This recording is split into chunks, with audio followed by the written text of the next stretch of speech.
দেওবাৰে অসম আৰু অসমীয়াৰ হিয়াৰ আমঠু সুধাকণ্ঠৰ ৯৮ সংখ্যক উপজাতি ৰাজ্যজুৰি পালন কৰা হ'ব ভাৰত ৰত্ন ডক্টৰ ভূপেন হাজৰিকাৰ জন্মদিন। ভূপেন হাজৰিকা ন্যাসৰ উদ্যোগত দুদিনীয়া কাৰ্যসূচীৰে পালন কৰা হ'ব সুধাকণ্ঠৰ উপজাদিনটো। বৰ্ণিল কাৰ্যসূচীৰে ৮ আৰু ৯ ছেপ্টেম্বৰত কলাক্ষেত্ৰৰ বাকৰিত জন্মদিনক সুধাকণ্ঠক স্মৰণ কৰিব ভূপেন হাজৰিকা ন্যাসে। অসম চৰকাৰৰ সাংস্কৃতিক মন্ত্ৰালয়ৰ উদ্যোগতো পালন কৰা হ'ব ডক্টৰ ভূপেন হাজৰিকাৰ জন্মদিন।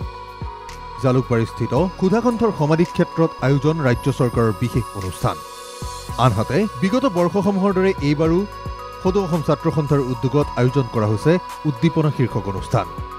দীঘলী পুখুৰীস্থিত ডক্টৰ ভূপেন হাজৰিকাৰ প্ৰতিমূৰ্তিৰ সন্মুখত আয়োজন কৰা হ'ব এই কাৰ্যসূচী। ৰাজ্যৰ প্ৰতিখন জিলাৰ মহাবিদ্যালয়সমূহৰ শ্ৰেষ্ঠ কণ্ঠশিল্পীয়ে অনুষ্ঠানত পৰিৱেশন কৰিব ভূপেন্দ্ৰ সংগীত। এই দৃশ্য শ্বহীদ ন্যাসৰ। ৰাজ্যৰ প্ৰতিখন জিলাৰ পৰা অহা মহাবিদ্যালয়ৰ শ্ৰেষ্ঠ কণ্ঠশিল্পীসকলে উদ্দীপনা অনুষ্ঠানৰ বাবে ব্যস্ত হৈছে অনুশীলনত। ভূপেন দা আমাৰ মাজত থকা দিনৰ পৰাই আমি পাতি আছোঁ আৰু যেতিয়া আমি কেক কাটিছিলোঁ এতিয়া আমি চাকি জ্বলাওঁ আৰু সেই সময়ৰ পৰাই আমি ভূপেন দাৰ সৃষ্টিৰাজিক নতুন প্ৰজন্মৰ মাজত আগুৱাই নিবলৈ প্ৰসাৰ ঘটাবৰ কাৰণে এই অনুষ্ঠানেই পাতি আছোঁ।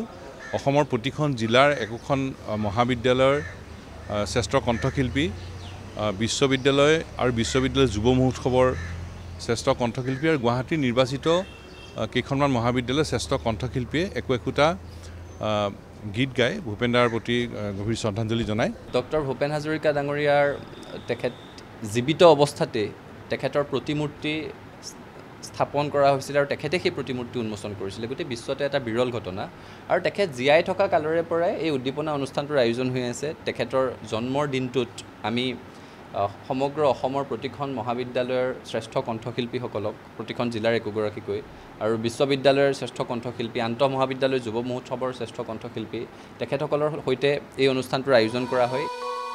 ৰাজ্যজুৰি এনেদৰেই জন্মদিনটোত সুধাকণ্ঠক স্মৰণৰ বাবে চলোৱা হৈছে ব্যাপক প্ৰস্তুতি। কেমেৰাত বিনয় কলিতাৰ সহযোগত প্ৰাঞ্জল প্ৰতিম বৰুৱাৰ ৰিপৰ্ট NKTV+।